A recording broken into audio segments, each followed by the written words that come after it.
Hey everybody, what's up and welcome back to today's video guys. And today guys, I'm going to go and be showing you how to delete your WordPress website from Hostinger. This is a very simple thing to do, so make sure to watch this quick and easy video till the very end and follow my steps correctly so you can make sure that this works the same for you and you can do this yourself.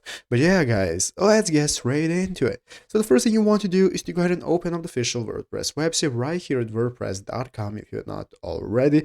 And after opening it up, you'll be greeted by the main page right here, right in the upper right corner. You can get started with logging into your account. So if you do not already have an account, just go ahead and create a new one. And after logging in successfully, you'll be greeted by the home page right here of your website. Where at the left side screen, you can access all the sections you need for your site, such as home, statistics, upgrades, and so on.